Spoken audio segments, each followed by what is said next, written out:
In this module, we'll study about the process of fertilization.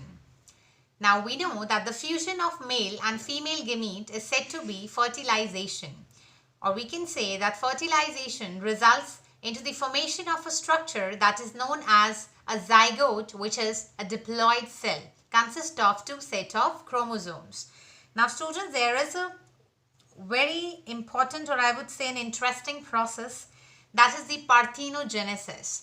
Now there are some female gametes that undergo the development of new organisms without fertilization. So we can say there is no fusion of male and female gamete.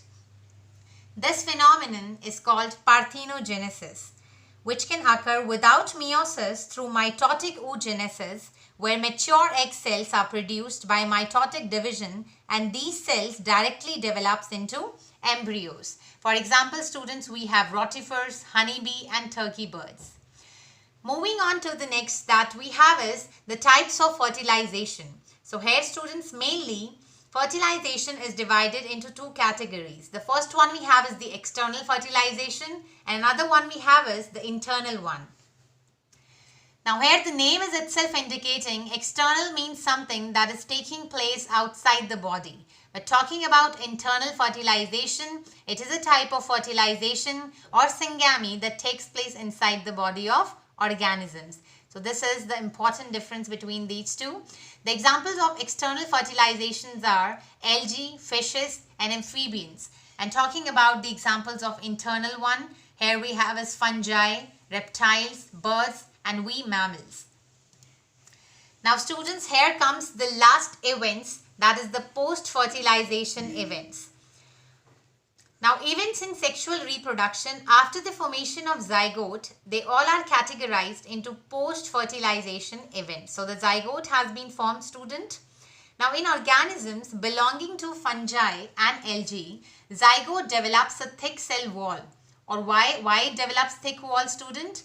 Because in order to protect its wall, or we can say its complete zygote from any damage, fine, or any kind of desiccation, and it undergoes a period of rest before germination.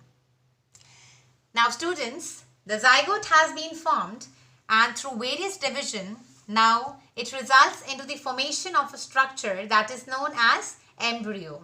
So the process of development of embryo from the zygote is called embryogenesis. So here exactly you can see, students, initially we have the process of fertilization, that is the fusion of male with the female gamete, that results into the formation of a structure that is known as zygote. You all can see here, students, the first one we have is the zygote. Then cell division occurs, or we can say the mitosis cell division here. Then cell starts differentiating, and or we can say the cell differentiation occurs. After then specialized tissue forms, then organs, and then finally an organism is formed.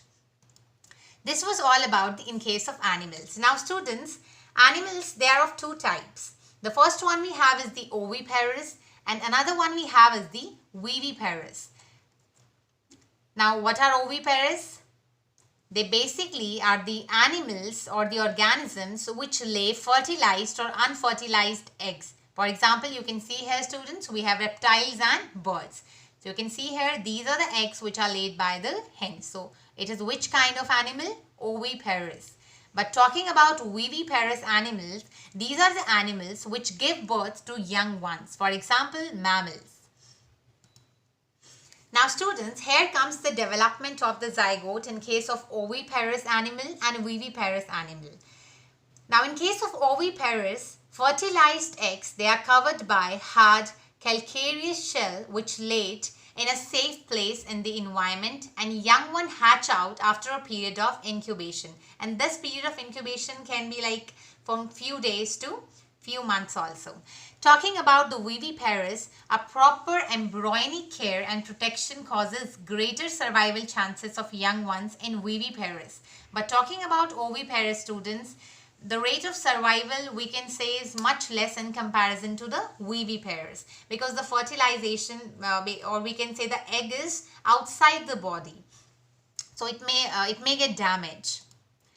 Now, the last one we have is the zygote in flowering plants. Now, students, we have already discussed about the process of pollination, that is the transfer of pollen grains from anther to stigma. Then once the stigma, this pollen grain reaches to the stigma, it absorbs the nutrition and give rise to a pollen tube which consists of male gamete. Now, these two male gametes, once reaches to the ovule inside the ovary, get fused up with the egg, and this results into the formation of zygote, which is formed inside the ovule of flowering plants. Now, students, after fertilization, in case of plants, the sepals, petals and stamen of the flower, it's wither and fall off, where finally the zygote becomes the embryo, the ovules become the seed, the ovary becomes the fruit, and the thick wall of fruit becomes the pericarp. Now here you can see, this is the diagram, students. You can see the first one we have is the pea. Fine. ये मटर के दाने आपको दिख रहे हैं, students. So you can see ये जो बीच का center है, that is the seed. ये क्या है, students? Seed. And talking about this thick covering, this is the pericarp. Fine. So I hope the topic is clear to each one of you, students. Now finally our chapter gets completed.